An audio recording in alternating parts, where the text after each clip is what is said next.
Maybe not today, maybe not tomorrow, and maybe not the next month. But only one thing is true. I will be champion one day. I promise. I promise. The old doubted me said I couldn't do it. The old said I couldn't do it. Look at me now. Lebanon, pound for pound, headshot, dead. That's it. Hola familia, estamos de vueltas con un nuevo análisis UFC 310, Pantoja versus Asakura por el cinturón, y donde tendremos muchísimas peleas más, una cartelera bastante extensa con bastantes peleas muy interesantes, así que vamos a por ellas. Vamos con la primera pelea de la noche, Kennedy Nzechukwu frente a Lukasz Brzeski. Una pelea en la que hay poco que decir. Por un lado tenemos a Lukasz Brzeski, que viene en un mal momento, solo tiene una victoria en sus últimas 5 peleas, ¿vale? Está dentro de UFC como 1-4 y qué decir de él, creo que tiene un rival muy complicado, básicamente porque creo que Kennedy Nzechukwu le va a favorecer demasiado el alcance que tiene a favor. Creo que eso puede marcar bastante tanto el golpeo a la distancia, como hay que recordar también que Lukasz Brzeski es un peleador que deja muchas aberturas para ser golpeado, ¿vale? Y Kennedy Nzechukwu también en corta distancia se suele manejar bastante bien, tiene muy buenos codos con los que puede hacer mucho daño. Y como digo, Brzeski creo que es un peleador lento, deja muchas aperturas. Creo que de los dos, si esta pelea se mantiene a la distancia, lógicamente favorece a Nzechukwu. En corta distancia creo que Brzeski no tiene el poder necesario como para noquear a Kennedy Nzechukwu, y al contrario creo que Kennedy Nzechukwu sí que lo tiene. Así que, como digo, creo que encima el poder de finalización está del lado del nigeriano, así que me quedo con él. Creo que Kennedy Nzechukwu puede y debería noquear aquí a Lukasz Brzeski. Vamos con la siguiente, Clay Guida frente a Chase Hooper. ¿Qué decir de esta pelea? Creo que bastante notoriedad, claro favorito Chase Hooper, sobre todo por el momento que atraviesan los dos. Tengo que decir que favorito, pero no tanto como marcan las apuestas. Creo que es una locura las cuotas que hay, pero en relación a la pelea, como digo, Chase Hooper creo que viene en ascenso, creo que viene de una grandísima presentación en su última pelea. Yo diría que de las mejores de su carrera, la mejor, nada más y nada menos frente a un striker, ¿vale? Hay que recordar que Chase Hooper es un grappler, era un choque de estilos, y Chase Hooper siempre ha destacado por no tener un buen striking, por comerse muchos golpes, y si él no consigue llevar las peleas al suelo y finalizar, se le complicaban demasiado. Como digo, en su última pelea pasó por encima de un striker como Borges, ¿vale? Incluso lo llegó a sentar en alguna ocasión, le hizo mucho daño, ¿vale? Y una vez ya que lo tuvo a placer con todo el daño que le metió, consiguió finalizarlo a ras de lona. También, como digo, podría haber el árbitro podría haber parado esa pelea por TKO, pero como digo, fue un auténtico repaso de Chase Hooper, tanto por arriba como por abajo. Como digo, mucha mejora en el striking, que era lo que le hacía falta, tanto ofensivo como defensivo. Y por otro lado tenemos a Clay Guida, un momento completamente distinto, viene de 2 derrotas, es un peleador que tiene 43 años, ¿vale? Es un peleador en el que ya se le hemos visto bastante lento, lógicamente por el paso de la edad, y ya sabemos que lo que caracteriza a Clay Guida es la lucha, tiene un buen clinch, es un peleador que impone muy alto ritmo. Le gusta, como digo, llevar las peleas contra la reja, y creo que ahí es donde puede sacar provecho Chase Hooper. ¿Por qué digo eso? No veo sinceramente a Clay Guida noqueando ni ganando una pelea de striking a Chase Hooper, un Hooper que va a tener a favor el alcance, vale, por eso digo, la pelea de pie va a favorecer a Chase Hooper, y a ras de lona también. ¿Por qué digo también? Pues hay que decir que ya se han enfrentado, ¿vale? En torneos de grappling. Guida le aguantó poco más de un minuto a Chase Hooper. Chase Hooper consiguió someterlo y hay que decir, Clay Guida tiene 11 derrotas por la vía del sometimiento. 11, son muchísimas. Y eso, ante un peleador como Chase Hooper, que tiene la mitad de sus victorias, tiene muy buen juego de Jiu-Jitsu, tiene muy buenas sumisiones, creo que es un factor a tener bastante en cuenta y creo que por aquí va a haber la pelea. Guida, creo que no le va a quedar otra que buscar el clinch, buscar derribos, y sí es verdad que es un peleador que se expone bastante a tanto, sobre todo a las guillotinas, ¿vale? Y yo creo que ante Hooper eso le va a costar caro. Sí creo que puede mantenerse a salvo en los primeros principios, en los primeros intentos de derribo, pero es su estilo, muy difícil ya con todas las peleas que tiene encima, con su edad, cuidarse durante 15 minutos enteros de que no le cojan el cuello. Creo que en algún momento va a tener que cometer algún error, se va a exponer como siempre hace, y ahí Chase Hooper va a conseguir y va a capitalizar ese fallo. Así que me voy a quedar con Chase Hooper y creo que sí, que va a someter a Clay Guida. Ahora vamos con Michael Chiesa frente a Max Griffin. Va a ser una pelea de choque de estilos. Por un lado ya conocemos a Michael Chiesa, un grappler barra wrestler. Es un peleador que últimamente, para mi gusto, lo hemos visto lento. Si no consigue llevar las peleas al suelo o a la lucha, se le complica demasiado, ¿vale? Ya, porque sabemos que el striking que tiene es bastante básico. Es un striking que lo tiene para llegar a su estilo de pelea, que como digo es la lucha, y cuando no lo consigue pues se le hace muy cuesta arriba las peleas. Enfrente, pues como digo, tenemos a Max Griffin. Es un peleador, hay que decir, que bastante completo. Creo que tiene muy buena lucha, la verdad. Creo que tiene una defensa contra derribo también bastante decente, y como digo, es un peleador que nunca ha sido sometido, y es un peleador que ha enfrentado, podemos decir que a buenos sometedores o con mucho peligro de sumisión. Tenemos que recordar que ha enfrentado a Carlos Condit, a Ramiz Brahimaj, también un sometedor nato, y consiguió vencerlos. Creo que aquí puede pasar lo mismo. Yo confío en que Max Griffin tiene la defensa contra derribo suficiente como para defender esos intentos que va a proponer Michael Chiesa, y una vez de pie, hay que decir que yo creo que la clara ventaja está para Max Griffin. Creo que con su movilidad y con un buen jab que tiene, ¿vale? Tiene muy buen jab. Creo que eso le puede hacer marcar bastante la distancia a Michael Chiesa, complicarle un poco esos intentos de derribo.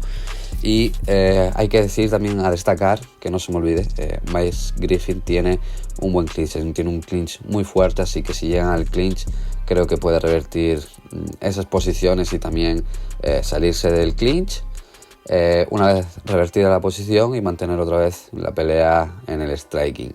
Así que, como digo, mejor striking de los dos. Creo que va a mantener la pelea de pie, que no va a conseguir los derribos, y se va a llevar aquí una victoria por la vía de la decisión. Y seguimos con la siguiente, seguimos con otra, Cody Darden frente a Joshua Ban. Pelea bastante interesante en la que hay que tener un punto clave aquí, un factor diferencial, el foco en la pelea, que creo que va a ser esa lucha de Cody Darden. Creo que el resultado de esta pelea básicamente va a depender de si Cody Darden es capaz de llevar esta pelea al suelo o no, y de ahí va a depender, como digo, el resultado. Hay que decir, Cody Darden sí es un peleador bastante completo, pero lo que le gusta a él es llevar al terreno de la lucha, buscar derribos, buscar control y, si puede, una finalización, ya sea por golpeo o por sumisión.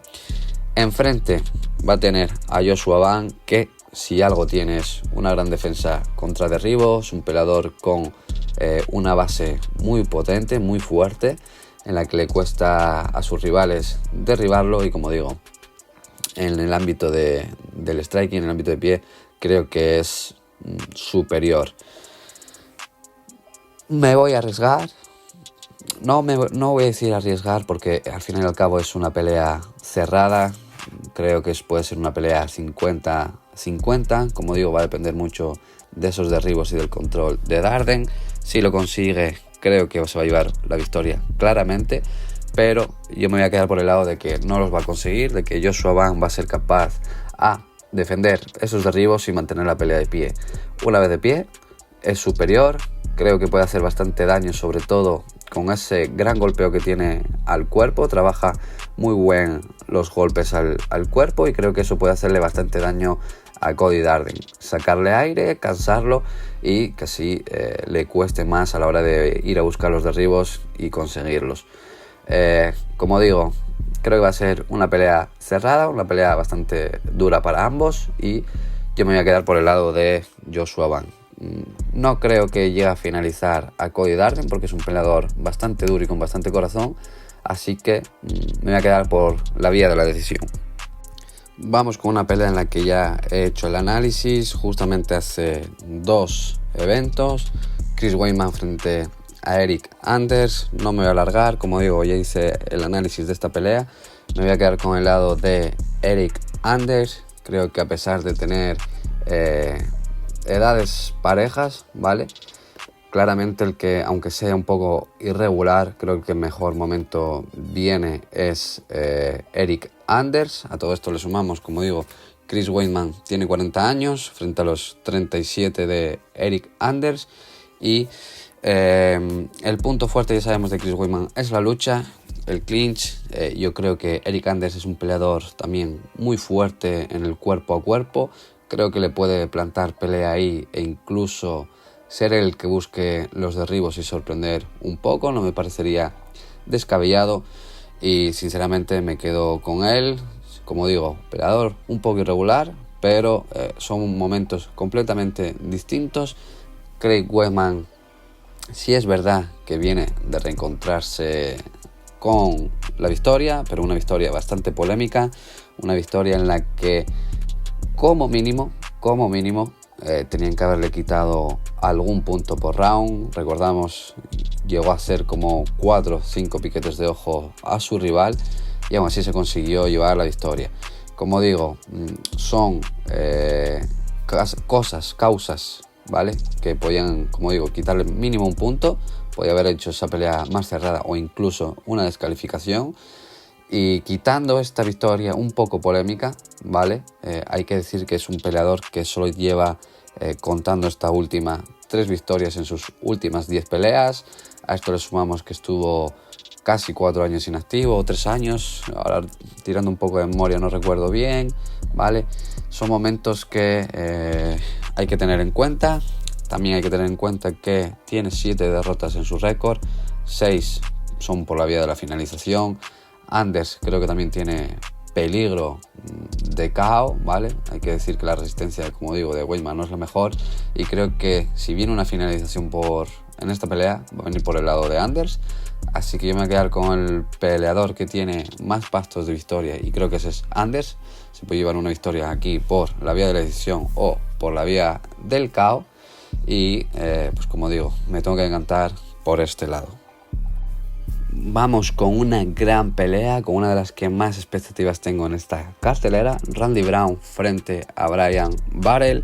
Como digo, pelea muy, pero que muy interesante. Por un lado ya conocemos a Randy Brown, un peleador bastante largo y extremidades muy largas con muy buen alcance para esta división, ¿vale? Pero enfrente va a tener un peleador muy duro, va a tener un rival muy complicado como es Bryan Battle, que yo creo que si no está en su prime, está muy cerca, ¿vale? Viene mostrando una progresión y una mejoría pelea tras pelea increíble, cada vez se le ve mejor, y la verdad que en sus últimas presentaciones me ha sorprendido bastante, y para bien. Directamente, entrando en la pelea, cómo se puede desarrollar. Yo creo que, lógicamente, el que va a presionar va a ser Bryan Battle, conociendo que lo que hace Randy Brown es coger su alcance, a lo que está acostumbrado, moverse por el round, circular y soltar golpes rectos. Como digo, eso es lo que está acostumbrado Randy Brown, ¿vale? A mantener la distancia, moverse por el round, ir puntuando poco a poco y así es como consigue llevarse las victorias. ¿Cuál es el problema que tiene Randy Brown? Que cuando le consiguen cerrar las distancias, acortárselas, sufre demasiado. Sí es verdad que es un buen peleador en evitar esto, pero las veces que hay rivales también son muy buenos, consiguen acortar la distancia y ahí en ese acortamiento, como digo, se le ha visto que sufre mucho, que lo pasa muy mal. Y un claro ejemplo es una de sus últimas peleas, una de sus últimas derrotas frente a Jack de la Magdalena. Es un peleador que, el australiano, es muy bueno acortando las distancias y una vez que se las acortó y le enganchó una mano, vimos que consiguió finalizar aquí a Jamaicano, a Randy Brown. No estoy diciendo que Bryan Battle esté al nivel de Jack de la Magdalena, pero como digo, era un claro ejemplo para ver que cada vez que le cortan las distancias, no sé si es que se frustra, se bloquea o entra un poco en pánico, ¿vale? Y creo que Bryan Battle aquí sí que tiene muy buena presión, creo que puede acortarlo muy bien y puede hacerle pasar muy malos tragos aquí a Randy Brown. De los dos, creo que Bryan Battle tiene las manos más rápidas, ¿vale? Y creo que junto a esa presión, más al volumen que va a proponer, puede hacer bastante daño a Randy Brown. Un Randy Brown que sabemos que su quijada no es de las mejores, está siempre en duda. Así que no me parecería a mí muy loco que, a pesar de que Randy Brown fuese ganando una pelea a puntos, Bryan Battle con un golpe solo cambiase o el round o la pelea, ¿vale? Sobre la puntuación. Como digo, una quijada bastante cuestionable y yo creo que Bryan Battle pues es un peleador inteligente, sabe lo que tiene que hacer, que es salir a presionar, a cortar las distancias y meter su volumen de golpeo, que va a ser mayor que el de Randy Brown, y en algún momento esto yo creo que puede hacer bastante daño a Brown. Va a ser lo que vean los jueces, ese daño a su rival. Y aunque no me parecería loco, como digo, una finalización, voy a confiar un poco y creo que Randy Brown en esta ocasión sí que puede aguantar esas arremetidas de Bryan Battle. Va a sufrir bastante castigo, ¿vale? Pero va a sobrevivir esos 3 asaltos. Así que yo me quedo con Bryan Battle, peleador que viene en mejor momento, en ascenso y que se lleva una victoria por la vía de la decisión. Vamos con otra pelea bastante interesante, con bastante nivel. No digo interesante en el sentido de lo que va a ser la pelea, porque puede ser una pelea aburrida, eso sí es verdad, pero en cuanto al resultado, ¿vale? Peleadores rankeados, pienso que podrían estar un poco más arriba en la cartelera, ya que aquí podría salir perfectamente el siguiente retador al título después, en mi opinión, creo que de Diego López. Así que por eso creo que podría estar un poco más arriba, ¿vale? Una pelea con bastante nivel, con peleadores muy buenos, muy contrastados. Un peleador invicto como es Movsar Evloev. Y por otro lado un ex campeón, ¿vale? Como Aljamain Sterling. En cuanto a la pelea, creo que por un lado Aljamain Sterling va a tener que buscar la lucha sí o sí, ¿vale? Si mantiene la pelea de pie, creo que se equivoca, ya que pienso que Evloev en el striking es superior, creo que tiene un mejor boxeo, tiene mayor volumen, creo que tiene también mayor efectividad y en general, como digo, es mejor striker. En cuanto a la lucha, creo, como digo, que es lo que va a tener que buscar, y creo que ahí el ruso tiene muy buena lucha, creo que también va a ser superior. No creo que Aljamain Sterling le ponga en muchas complicaciones. Si hay scrambles, creo que Evloev va a aparecer por arriba, se va a mantener por arriba en esos scrambles, va a sumar minutos de control y, como digo, es un peleador muy seguro que le gusta ponerse en la guardia, sumar tiempos de control. No creo que desde la guardia Aljamain Sterling tenga ese peligro de sumisión para poner en problemas a Evloev. Y, como digo, en general me cuesta ver mucho a Evloev perdiendo esta pelea. En el striking, como digo, es superior. En la lucha, como buen ruso que es, creo que si en algún momento, en algún scramble, aparece por debajo, creo que tiene lo suficiente como para revertir esa posición. Y en cambio, si se mantiene por arriba, creo que tiene lo suficiente como para mantenerse a salvo, sumar minutos de control e incluso buscar los derribos, ¿vale? No me extrañaría que fuera también él el que buscase esos derribos. Así que creo que en cuanto al resultado puede ser bastante interesante ver cómo se da, pero yo creo que tengo un favorito aquí y ese es Evloev. Creo que se puede llevar aquí una victoria bastante clara por la vía de la decisión. Vamos con una pelea en el peso welter, Vicente Luque frente a Themba Gorimbo. Yo sé que en esta pelea claramente el mejor peleador de los dos es Vicente Luque. Creo que es mejor en todas las áreas. Creo que tiene lo suficiente también como para poner en peligro a Themba Gorimbo, tanto en el striking como ya sabemos que tiene muy buenas amenazas y muy buenos sometimientos Vicente Luque, ¿vale? Pero a mí es un peleador que sinceramente podría decir que es uno de mis favoritos. Es un peleador que me gusta bastante. ¿Cuál es el problema que tengo con él? Es un peleador que no viene en su mejor momento, ¿vale? Solo tiene una victoria en sus últimas 5 peleas. Y en cuanto a Gorimbo, es completamente en momentos distintos. Viene con 4 victorias seguidas. Creo que viene en ascenso, viene con la confianza suficiente. ¿Y por qué menciono la confianza? Creo que tras su última presentación de Vicente Luque no puedo confiar en él. Una presentación en la que se vio un poco abandonado, se vio sin ese corazón que a él lo caracteriza. Se le vio prácticamente rendido, ¿vale? Fue frente a Joaquín Buckley. Prácticamente, si habéis visto la pelea o si queréis verla, veréis que hubo un momento en el que la pelea llegó al suelo. Él prácticamente entregó, no luchó esa posición y prácticamente se rindió absorbiendo golpes para que el el árbitro parara esa pelea. Yo viendo eso me cuesta mucho volver a confiar en él. Es una presentación en la que, como digo, te quita totalmente la confianza para volver a darle un pick.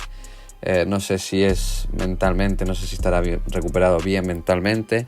Y como digo, sí es verdad que siempre ha mostrado tener una buena defensa contra derribo, pero viendo eso ya pues me hace dudar un poco de todo. Y aquí claramente lo que tiene que hacer Gorimbo es buscar la lucha, buscar derribos, buscar control y quién sabe si conseguir una finalización a ras de lona. Creo que es lo que tiene que hacer aquí el africano, ¿vale? Porque de pie sí es verdad que tiene a favor el alcance, pero Vicente Luque creo que es el mejor boxeador de los dos. Tiene un gran boxeo, tiene bastante poder y creo que le pondría muchas más complicaciones de pie que en el suelo. Si quiere evitar sustos, como digo, tiene que buscar la lucha, tiene que buscar los derribos y ahí sumar tiempo de control. Creo que es lo que va a hacer, ¿vale? Así que es con lo que me quedo. Bueno, otro dato a tener en cuenta: sí es verdad que Themba Gorimbo viene en corto aviso, pero Vicente Luque se estaba preparando frente prácticamente a un peleador que venía del retiro, una pelea en la que iba a ser el striking, y puede ser que tampoco haya entrenado mucho en el ámbito de la lucha. Así que me voy a decantar por Themba Gorimbo, que creo que puede llevarse aquí una victoria a través del tiempo de control. Ahora sí, llegamos a la pelea que cierra la cartelera preliminar. una pelea en la que voy a ir rápido sinceramente. No creo que haya mucho aquí que analizar. Anthony Smith frente a Dominic Reyes. Creo que sí es verdad que Dominic Reyes ha reencontrado con la victoria y no venía en un buen momento. Muchas dudas sobre él, pero el momento de Anthony Smith tampoco es muy bueno. No, cada vez que últimamente ha subido a la jaula no ha dejado buenas sensaciones. Creo que ya lo he dicho en alguna ocasión, me vuelvo a repetir. Es un peleador que parece que sube obligado al ring, que parece que no quiere estar ahí. Y yo, un peleador que sube con ese aura de no querer pelear, creo que no es su sitio. Creo que debería retirarse, buscar otra manera y no estar peleando, y menos en el alto nivel como es la UFC. Eso, frente a que últimamente su quijada no es lo mismo, ¿vale? Ya lo hemos visto tocado e incluso finalizado en sus últimas derrotas. Y frente a un peleador como Dominic Reyes, que si algo tiene es mano pesada, tiene mucho poder de KO. Lógicamente de los dos es el que mejor striker es, el que más poder tiene de los dos. Creo que también es el peleador con manos más rápidas y creo que en ese momento va a finalizar a Anthony Smith. Todos sabemos la duda que tenemos con Dominic Reyes, que es su quijada, pero no creo que Anthony Smith le ponga mucho en complicaciones en ese sentido. Así que me quedo con Dominic Reyes y creo que perfectamente puede finalizar aquí por la vía del KO a Anthony Smith. Y ahora llegamos a la pelea que abre la cartelera estelar. Una pelea que no va a defraudar a nadie, pase lo que pase, dado en cuenta quiénes se enfrentan. Y ese es Nate Landwehr frente a Doo Ho Choi.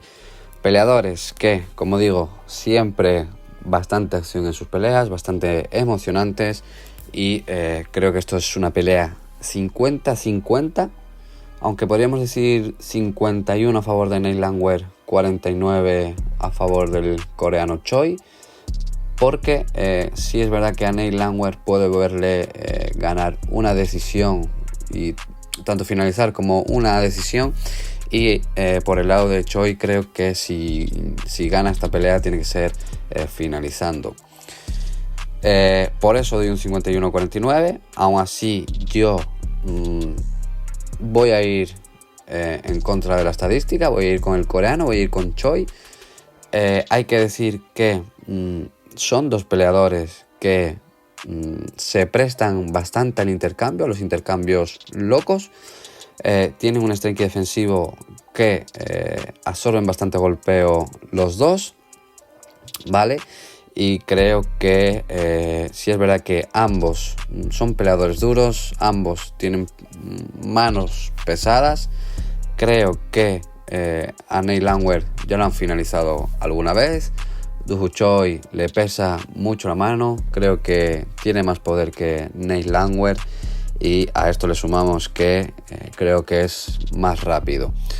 Tiene manos más veloces y, como digo, en un intercambio puede pasar de todo. Puede acabar la pelea en un minuto perfectamente, como si no se consiguen finalizar rápido, pues que la pelea se alargue un poco más con el cansancio e incluso llegar a una decisión, ¿vale? Aún así, yo sabiendo que si llega a la decisión lo veo más para el lado del americano, yo me quedo con Choi. Creo que en esos intercambios sí que puede sacar él bastante partido, ¿vale? Hay que decir que, como digo, yo voy a confiar en que tiene esa mano más rápida que Nate Landwehr, va a conectar ese golpe que puede cambiar la pelea antes que Nate Landwehr. A esto le sumo que tiene más poder que Nate Landwehr, ¿vale? Y creo que puede finalizar aquí perfectamente a Nate Landwehr. Aún así, si no, lo que digo, ¿se alarga la pelea? Bueno, puede también que con un golpe cambie el sentido de los rounds, sumárselos hacia él. Sí es verdad que no veo un tercer asalto ganándolo él. El tercer asalto sí que se lo veo para el americano, dado el historial de los dos, el ritmo que imponen, ¿vale? Pero sí que, como digo, perfectamente puede dar un buen golpe en el primer asalto, conseguir un knockdown y perfectamente también puede conseguirlo en el segundo. Con eso prácticamente se sumaría esos dos asaltos. No me parecería loco que consiguiese una decisión también, pero como digo, yo veo mucho más probable un knockout aquí a favor de él, y sobre todo temprano, en el primer round tal vez, o al principio del segundo. Como digo, pelea prácticamente del 50-50, ambos le gustan los intercambios, tienen mala defensa contra el golpeo, ambos tienen poder, prácticamente puede pasar cualquier cosa. Lo que no va a defraudar va a ser la acción que van a proponer estos dos, una pelea para disfrutar, así que os animo a que la veáis. Vamos con otra pelea, Bryce Mitchell frente a Kron Grace, una pelea en la que sinceramente voy a ser bastante crítico. No entiendo cómo una pelea así puede estar en el main card, sobre todo por un lado por Kron Grace, un peleador que aparte de ser solo tiene 3 peleas en UFC, en un total de 7, ¿vale? En su récord tiene un 5-2. Esas 2 derrotas le han venido dentro de UFC. Es un peleador de esos que son unidimensionales, prácticamente solo tiene suelo. Incluso me atrevería a decir que el striking no llega ni a ser básico.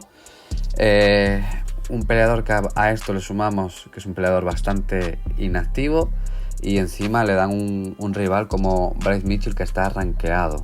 O sea, creo que es una pelea sin sentido ninguno. Grace viene de una presentación, aparte de estar de más de 3 años fuera, lamentable. Se vio muy pero que muy mal frente a Charles Jourdain, y aquí pues claramente favorito, aquí sí que no tengo nada que decir, creo que es Bryce Mitchell, ¿vale?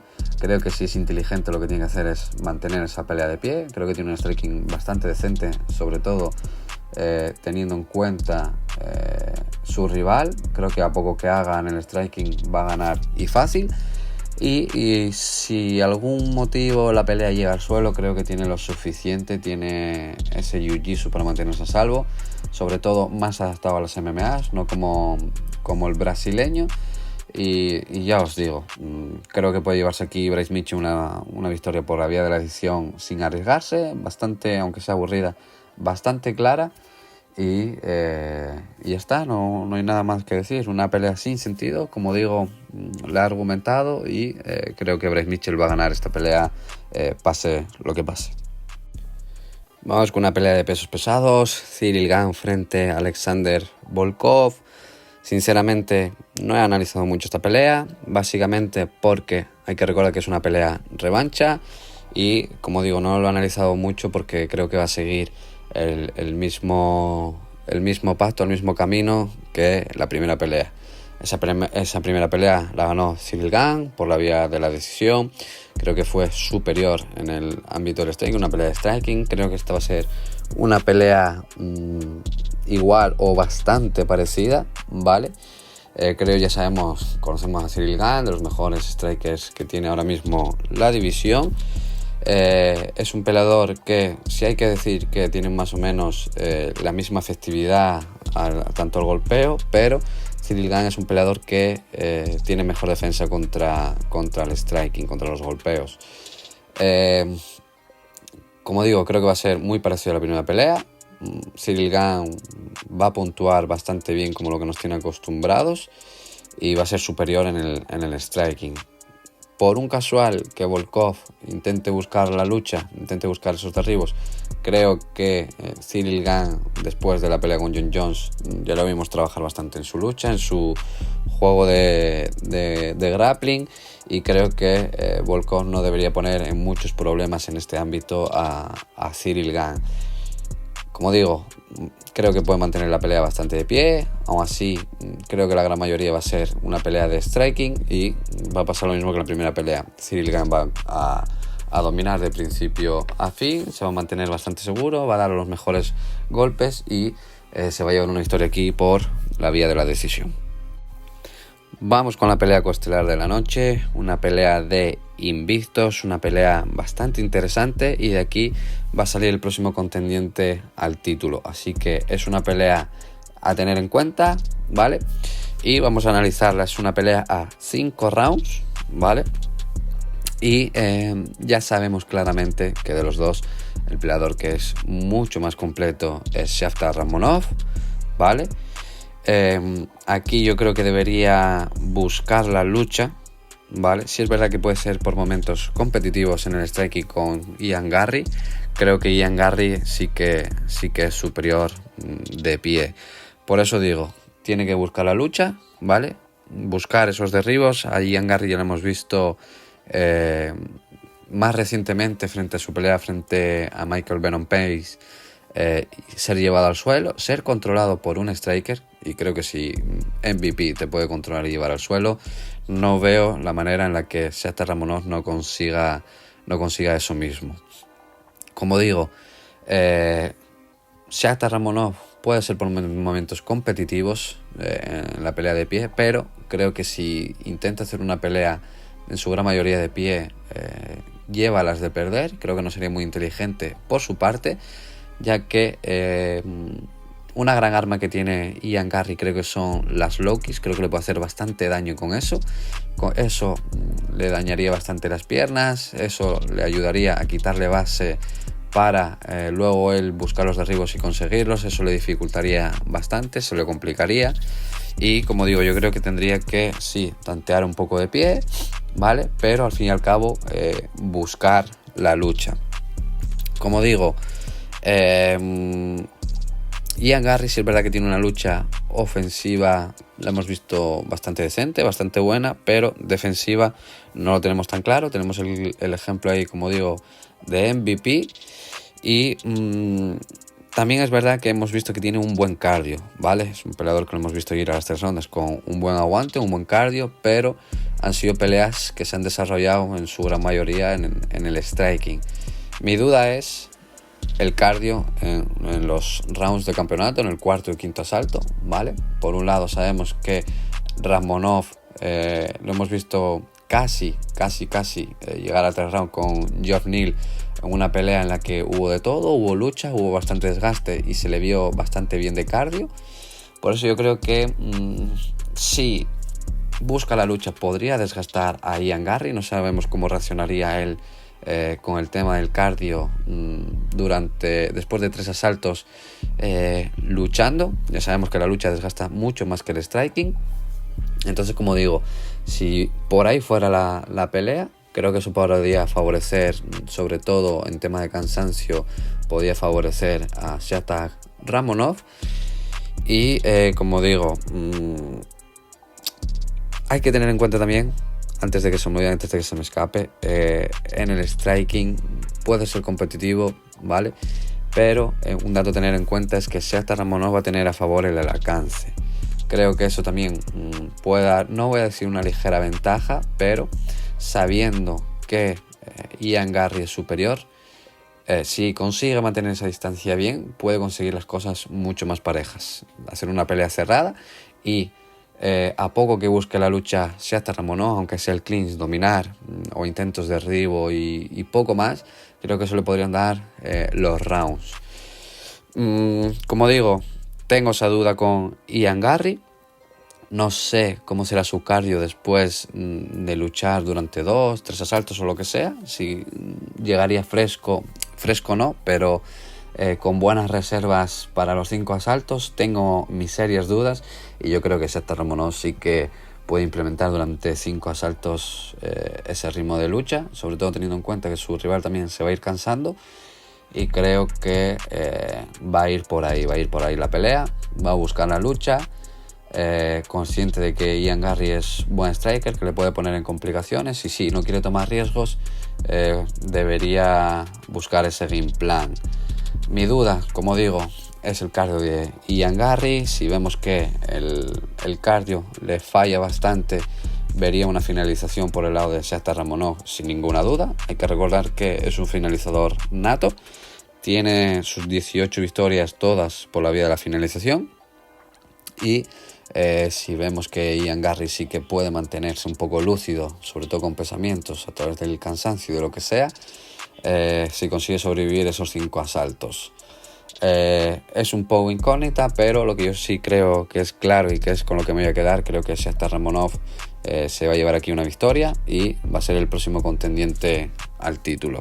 Así que me quedo con la victoria del kazajo. Ahora sí, llegamos a la pelea estelar, pelea por el título. Por un lado tenemos a Alexander Pantoja y por el otro lado a Kai Asakura. Pelea bastante interesante, a ver qué pasa.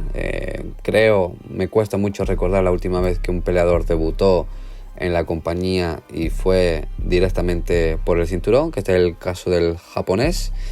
Y en cuanto a la pelea, yo creo que son los dos, podemos decir que son un poco locos, son peleadores que se prestan sobre todo a intercambios bastante largos, son peleadores que diría que un poco más el japonés que Pantoja, pero en esos intercambios no les importa recibir golpeo a pesar de con tal de meter sus mejores golpes, sus golpes de poder. Y creo que esto aquí puede beneficiar más a Pantoja que al japonés. Como digo, les gusta prestarse intercambios locos, bastantes largos, meter bastante volumen de golpeo, sus combinaciones, y creo que Pantoja ahí sí que puede hacer bastante daño al japonés. Como digo, si se prestan a eso, pues creo que Pantoja tiene las de ganar. Creo que tiene una quijada mucho más probada. Al japonés tiene 4 derrotas en su récord y 3 son por la vía del KO, así que la quijada está por el lado de Pantoja. A Pantoja nunca lo han finalizado. Como digo, ese factor clave se va a favor de Pantoja. Algo que tiene bueno a destacar el japonés, creo que es el golpeo al cuerpo. Tiene buen golpeo. Debería formar parte de su game plan como factor bastante, no voy a decir el primero, pero sí que tiene que sacar bastante repertorio por ese lado, ya que Pantoja los últimos asaltos se le puede costar. Es un peleador que le cuesta dosificarse. Sí es verdad que tiene buen cardio y al final te aguanta, pero los últimos asaltos sí que le cuesta, baja bastante el ritmo, ¿vale? Baja bastante el ritmo. Y ahí podría aprovechar el japonés. Otros factores a tener en cuenta, lógicamente aquí mejor competencia enfrentado Pantoja. Creo que al japonés, a Sakura, le están subiendo el nivel de repente, ¿vale? Y para tener un poco el barómetro, ¿vale? La vara de medir entre los dos, Kai Asakura ha enfrentado a Manel Capé en Rising, ¿vale? Donde ha desempeñado la gran mayoría de su carrera. Y sí es verdad que tiene una victoria frente a Manel Capé, ¿vale? Por la vía de la decisión. También tiene una derrota frente a Manel Capé por la vía del KO. Manel Capé consiguió finalizar a Sakura. Para poner en contraposición y hacer un poco de comparación, Pantoja también se ha enfrentado a Manel Capé y Pantoja consiguió una victoria bastante clara frente a Manel Capé. Le fue bastante competitivo también en el ámbito del striking. Ya sabemos que si algo tiene fuerte Pantoja es el tema del grappling, de la lucha, de los sometimientos. Es muy bueno ahí, pero como digo, fue bastante competitivo ante un striker tan bueno como Manel Capé y consiguió sacar muy buen trabajo de pie, ¿vale? Creo que hizo una buena presentación y así, para tener en cuenta un poco de comparación, creo que Pantoja sí que está un poco por encima de Kai Asakura. Como digo, tanto a nivel de competencia, el poder, no me atrevería a decantarme por ninguno de los dos, pero claramente la quijada está del lado de Pantoja. En cuanto a la lucha, creo que también está por el lado de Pantoja y creo que tiene más pastos también de victoria Pantoja. Ya creo que puede finalizar por la vía del sometimiento o llevarse una decisión. Al japonés, sinceramente, no veo finalizando a Pantoja. Así que son factores que a mí me hace decantarme por el brasileño, ¿vale? Y creo que si no es capaz de someter en los 2 primeros asaltos, sí lo veo alargando la pelea y llevarse una victoria por la vía de la decisión. Creo que los 2 primeros asaltos lo puede ganar bastante bien y solo de los últimos 3 le haría falta uno más por sumar. Así que es con lo que me voy a quedar, creo que Alexander Pantoja, yo me voy a quedar con una decisión finalmente, ¿vale? Y creo que va a conseguir aquí una victoria bastante clara, va a retener su título y, como digo, va a mantener su cinturón, se lo va a llevar a casa y va a sumar una victoria más a su récord. Y hasta aquí el penúltimo análisis de este año, penúltima cartelera en la que tenemos un cartel bastante interesante con buenas peleas, ¿vale? Una pena que no sea el último del año para acabar y cerrar bien este año, pero bueno, aún así, como digo, muy buenas peleas a tener en cuenta, un buen análisis. Como siempre, agradecer vuestro apoyo, dejarme en comentarios vuestras predicciones. Podemos intercambiar opiniones, como siempre estaré encantado. Recordad también, os dejo en la descripción del vídeo enlaces para mis redes sociales, ahí donde podéis seguir, donde subo contenido sobre peleas, de vez en cuando un poco contenido vario. Así como siempre, agradeceros el apoyo, dejar algún like o suscribiros y nos vemos en la próxima. Un saludo.